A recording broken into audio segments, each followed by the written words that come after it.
bem-vindos a mais uma história do nosso extraordinário, magnífico, inigualável podcast Crime. Aqui quem vos fala é Detley. Sou uma curiosa que toda semana, na sexta-feira, às 20 horas, conto um crime baseado numa história real. Antes de mais nada, eu gostaria de agradecer aos comentários e aos novos inscritos do nosso último podcast. Muito obrigada, isso ajuda muito ao canal continuar crescendo. E a história de hoje, já estamos no 31º episódio. A história de hoje continua sendo sobre Fidel Castro. Mas por quê? No último episódio, falamos do triste fim de mais um caçador do Fidel Castro, o Luiz Pousada Carriles. Hoje falaremos de outro homem que viveu para caçar Fidel Castro, chamado Orlando Bosch. Ele foi um pediatra cubano que se tornou militante armado de bazuca que conspirou para assassinar Fidel Castro. E estava ligado ao atentado à bomba de um avião cubano em 1976. Para alguns, o Dr. Bosch era um patriota cubano com uma causa justificada contra a tirania de Castro. Para outros, incluindo funcionários do Departamento de Justiça dos Estados Unidos, ele era um terrorista responsável pela morte de dezenas de inocentes. Vou contar um pouco a história dele. Quando estudante na Universidade de Havana, na década de 40, o Dr. Bosch considerava-se um amigo próximo do Fidel Castro, um colega de classe, e a quem chamava ele de "Ô irmão". A dupla costumava quebrar um charuto no meio e dividir os charutos, fumar os cigarros juntos nos cafés a noite inteira. Mas depois que Fidel Castro chegou ao poder em 1959, Dr. Bosch voltou-se contra ele. Ele se mudou para Miami em um exílio autoimposto e começou a planejar a derrubada de Castro.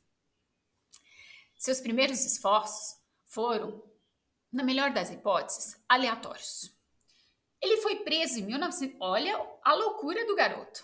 Ele foi preso em 1964 por rebocar um torpedo improvisado pelo centro de Miami durante a hora do rush. Quase nada louco o carinha. 2 anos depois, a polícia descobriu que Dr. Bosch tinha 6 bombas de 100 libras enfiadas na traseira do seu Cadillac conversível.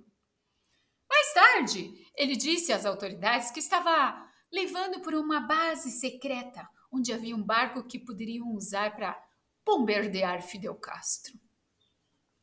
Em 1968, Dr. Bosch estava em uma ponte sobre a Baía de Biscayne, em Miami, e disparou uma bazuca caseira contra um cargueiro polonês. Acho que ele não tinha nada para fazer, ele ficava pensando como eu vou fazer uma loucura por aí. Apesar da visão terrível, ele usava óculos de garrafa. Dr. Bosch conseguiu atingir o navio polonês, mas o projétil bateu inofensivamente no casco e caiu na água. Quando foi preso nesse caso, Dr. Bosch disse que atacou o navio porque pensava que ele se dirigia para Cuba. Ele foi condenado a 10 anos de prisão, cumpriu 4 penas e foi libertado em liberdade condicional. Após a libertação, Dr. Bosch fugiu dos Estados Unidos e passou 2 anos na América do Sul, tornando-se cada vez mais empenhado em derrubar o Fidel Castro. 6 de outubro de 1976, Dr. Bosch supostamente recebeu um telefonema de um camarada de armas e lhe disse: "Um ônibus com 73 cães caiu de um penhasco e todos morreram." A voz da linha informou secretamente ao Dr. Bosch que uma bomba a bordo do voo 455 da Cubana Airlines, com destino a Cuba, tinha vindo de Guiana, fez o avião mergulhar no oceano. O avião caiu 5 milhas depois da costa de Barbados, em uma parada de reabastecimento. Entre 73 pessoas mortas estavam membros da seleção cubana de esgrima, vários adolescentes e uma grávida de 23 anos. Pouco tempo depois, Dr. Bosch e 3 outros homens foram presos na Venezuela sob acusações que os ligavam ao atentado. Ali, ele foi preso por 11 anos. Aguardando o julgamento na Venezuela, Dr. Bosch foi absolvido 3 vezes e mais libertado em 1987. 2 homens foram presos foram condenados a 20 anos de prisão. E adivinha quem estava junto com ele? O Luiz, nosso conhecido Luiz Posada Carriles, ex-agente da CIA, escapou do confinamento em 1985 e foi para os Estados Unidos. Tá vendo como as histórias do podcast se fecham? Em 1988, Dr. Bosch retomou a Miami e foi preso de novo por violar sua liberdade condicional no caso da Brazuca de 20 anos atrás. Era louco mesmo. As autoridades americanas tentaram imediatamente deportá-lo. E um relatório do Departamento de Justiça afirma que, de 1961 a 1968, o Dr. Bosch esteve envolvido em 30 atos de sabotagem nos Estados Unidos, Porto Rico, Panamá e Cuba. Joe Wesley, que era procurador-geral associado aos Estados Unidos, disse em 1989 que Dr. Bosch tinha sido resoluto e inabalável em sua defesa da violência terrorista e tinha repetidamente demonstrado uma vontade de causar ferimentos e mortes indiscriminados. Atestado mesmo, que era louco. O Departamento de Justiça pediu a 31 países que aceitassem Dr. Bosch. Ninguém queria esse Dr. Bosch em seu país. Para onde que ele foi? Cuba. O Dr. Bosch, os advogados dele equipararam a oferta cubana com uma sentença de morte. Aí eles disseram, não, em Cuba ele não quer ir não. Em 1990, o presidente George W. Bush rejeitou a ordem de deportação de Dr. Bosch. E aí ele pôde permanecer em Miami pelo resto da vida. De novo, George Bush sendo queridinho.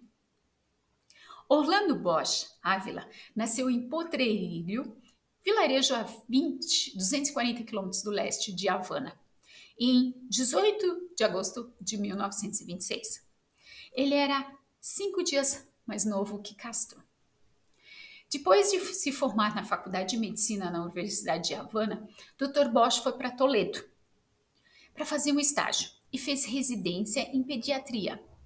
Ele afirmou ter sido um dos primeiros médicos de Cuba a administrar a recém-desenvolvida vacina contra a poliomielite, em 1955. Ele serviu como líder provincial no movimento clandestino de Castro contra o ditador Fulgêncio Batista, antes de se voltar totalmente contra Fidel Castro.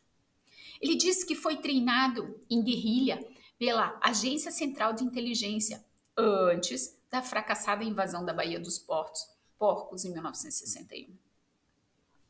Seu primeiro casamento com a sua colega de medicina, Miriam Ares, que era obstetra, terminou em divórcio. Sobreviventes incluem a sua segunda esposa, Adriana Delgado Sepúlveda Bosch, mais 6 filhos e 5 netos. Enquanto estava na prisão, Dr. Bosch começou a pintar paisagens em sua cela, usando pincéis baratos e às vezes colher e garfo. E ele compôs cenas pastorais de moinhos de vento, diques na Holanda e visões tropicais de Cuba. Ele era muito esperto. Suas obras eram vendidas por preços elevados no sul da Flórida, especialmente em Little Havana, onde o Dr. Bosch tinha uma reputação quase mítica. Certa vez, em um café de Miami, Miriam, filha do Dr. Bosch, foi informada de que não precisava pagar a conta. Como ela disse a um post em 1988. Este velho chega e diz: Você é filha de Bosch! Eu já paguei! Vou lhe dizer uma coisa. Penso em Bosch e depois penso no meu país natal e só tenho vontade de chorar. Ele realmente, para uns, ele era amado e para outros, ele era odiado. Viveu para matar Fidel Castro. Tentou e por isso ele foi. Era odiado e era amado.